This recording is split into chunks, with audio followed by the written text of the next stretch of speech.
मैं रोज इसे कहता हूँ कि बाजार जाए और शादी की खरीदारी करे, लेकिन ये रोज मुझे टाल देती। ये तो अल्लाह जाने किस मिट्टी की बनी हुई, अभी भी देखिए बच्चों के साथ बैठी मगज खपा रही है। कोई मानेगा 4 दिन बाद शादी है इसकी। इसकी माँ तो है नहीं, बस आपसे गुजारिश करनी। बेझिझक गई है, सहर मेरी बेटियों की तरह है। ये कुछ पैसे हैं, ये रख लीजिए और इसे बाजार ले जाइए और शादी की खरीदारी करवा दीजिए, और जो भी जरूरी लवाजमात हैं वो खरीदवा दें। मजीद पैसों की जरूरत पड़े तो मुझे बता दीजिएगा। आपसे इसलिए कह रहा हूं कि ये तो मुझसे मांगेगी नहीं। वैसे राज भाई कोई बहुत ही नेक रूह है इसके अंदर। जी, बाकी बातें आप शहर से तय कर लीजिएगा। ला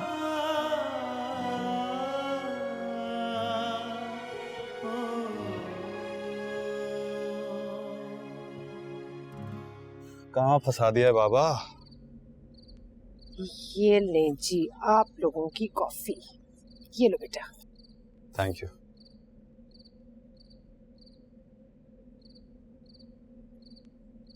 अम्मी। हाँ बेटा बोलो, क्या बात है? मैं और बाबा कल हैदराबाद जा रहे हैं सहर की शादी में, बताइए ना बाबा। क्या ये क्या कह रहा है वकार अहमद? हाँ, वो भतीजी की शादी है, जाना तो बनता है। और क्या, बिल्कुल बनता। भाभी जान को पता चल गया ना तो आसमान सर पे उठा लेगी। और वैसे भी इफ्तिखार भाई भी मुल्क से बाहर गए, आप दोनों भी चले जाएंगे तो हम अकेली औरतें घर में क्या करेंगी? बड़े मान से बुलाया मेरे भाई ने, और मैं उससे वादा भी कर। और अम्मी वैसे भी एक रात की तो बात है, सुबह जाएंगे रात तक वापस आ जाएंगे, लेट नाइट सही लेकिन एक ही दिन में वापस आ जाएंगे, जाने देना। तुम क्या करोगे जाके? तुम्हें तो नहीं मैं जाने दूंगी। अम्मी मैं भी वादा कर चुका हूँ उनसे, और रातों क्या बाबा अकेले ड्राइव करेंगे हाईवे पे? मेरा जाना जरूरी है इनके साथ। मैं बता रही हूँ आप दोनों को, राबिया भाभी को और इफ्तिखार भाई को जरा से भी भनक पड़ गई ना तो घर में कयामत आ जाएगी। उन्हें बताने की जरूरत ही क्या है, चुप कर जाओ। आप दोनों घर से गायब रहेंगे तो जैसे उन्हें पता ही नहीं चलेगा। और वो हरी जो हर वक्त जामिन जामिन करती फिरती है, उससे कैसे छुपाओगे?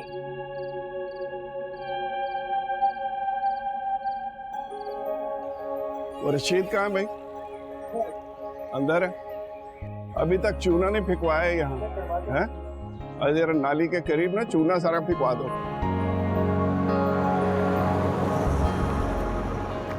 हाँ भाई, कितनी देर और चाहिए? जी जा चाचा, बस थोड़ी देर में हो जाए। जल्दी से खत्म करो, मेहमान आने शुरू हो गए। बस जा चाचा। और वो गली में चूना फिकवा देना जरा।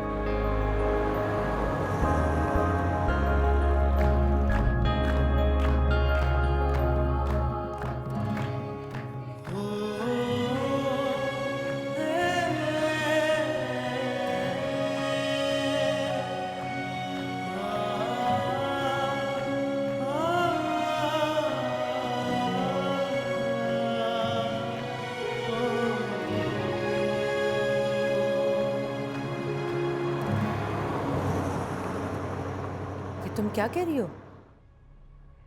वकार हैदराबाद चला गया और जामिन को भी अपने साथ ले गया? जी भाभी जान। लेकिन क्यों? उन दोनों का वहां क्या काम? क्या जरूरत थी वहां जाने की? भाभी जान, वकार ने इजाज़त से वादा कर लिया था इसलिए। यानी वो मुझसे छुप कर मुलाकातें करता है अपने भाई से, वादे वईद करता है? बहुत हैरत हो रही है मुझे ये सुनकर। नहीं भाभी जान, ऐसी कोई बात नहीं है। जो है जैसा है मुझे नजर आ रहा है।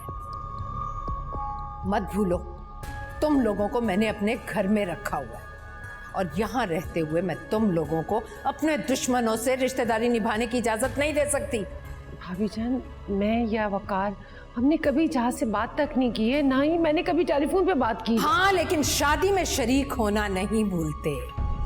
भाई के यहाँ जाना तो फर्ज था तुम्हारे शौहर पर, वो ना जाता तो एजाज अहमद की बेटी की शादी ना होती, है ना? भाभी जान आप मुझसे कसम ले लें, मैंने वकार को मना भी किया था, लेकिन वो। हालांकि वकार को अच्छी तरह से पता है कि किस कदर नफरत है मुझे उस आदमी से। मैं उसका नाम भी अपने घर में नहीं सुनना चाहती। और वो। भाभी जान प्लीज आप इतना गुस्सा मत करें। अरे पहले तुम लोग ऐसी हरकतें करते हो कि मुझे गुस्सा आए, और फिर कहते हो कि गुस्सा ना करूं। तुम्हें और तुम्हारे शौहर को अच्छी तरह से पता है कि एजाज अहमद ने क्या क्या किया हमारे साथ। उसकी वजह से कैसे कैसे अजाब भुगत चुके हैं हम, खास तौर पर मैं। फिर भी तुम्हारा शौहर मुझे नजरअंदाज करके अपने भाई के पास पहुंच गया। इसका मतलब तो यही हुआ ना कि वक़ार अहमद की नजरों में मेरी कोई हैसियत नहीं, कोई वक़्त नहीं। नहीं नहीं भाभी जान, खुदा ना खास्ता, वक़ार तो आपके खिलाफ जाने का सोच भी नहीं सकते। और किसे कहते हैं खिलाफ जाना? चला तो गया है वो।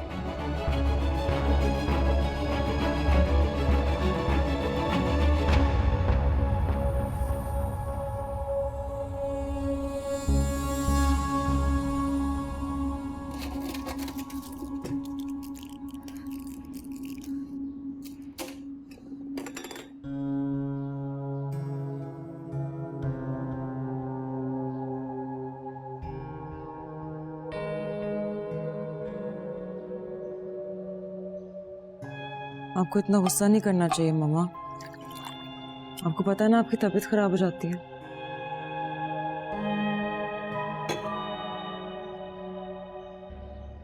जामिन और वक़ार ऐसी हरकतें करेंगे तो मैं गुस्सा करूंगी, और क्यों ना करूं? मेरे घर में रहते हैं वो लोग, हमारे बिजनेस से अपनी जिंदगियां चला रहे हैं, और उसके बाद मेल मुलाकातें रखे, वो भी मेरे दुश्मनों से, और मैं चुपचाप तमाशा देखती रहूं? नहीं, ये मुझसे नहीं होगा। अच्छा छोड़े मामा, अब क्या हो सकता है, तो वो लोग जा चुके हैं। क्यों जा चुके हैं? क्या काम है उनका वहां? मुझसे पूछकर, मुझे बताकर भी तो जा सकते थे। मामा जामिन मुझे बता कर गया था। क्या?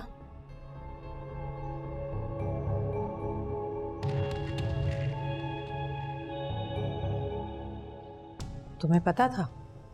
जी उसने मुझे कल रात ही बता दिया था, लेकिन मैंने आपसे बात छुपाई क्योंकि मुझे पता था कि आप कितनी हर्ट होंगी। फिर तो तुम भी उन्हीं की तरह निकली, मुझसे झूठ बोलने वाली, मुझे अंधेरे में रखने वाली। मामा माफ कर, मुझे अंदाजा नहीं था कि आप इतना गुस्सा कर जाएंगे। मेरी एक बात कान खोलकर सुन लो हरीम, जामिन की सारी आदतें अपने उस एजाज चचा से मिलती, उसी की तरह खामोश, वैसा ही खुद गर्ज।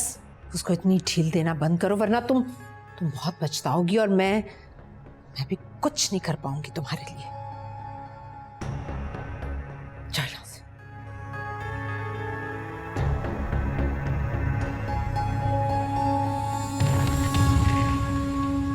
एजाज मेरे भाई, आपने मेरा मान बढ़ा दिया है। मैं बता नहीं सकता आपको देखकर कितनी खुशी हो रही है मुझे भी।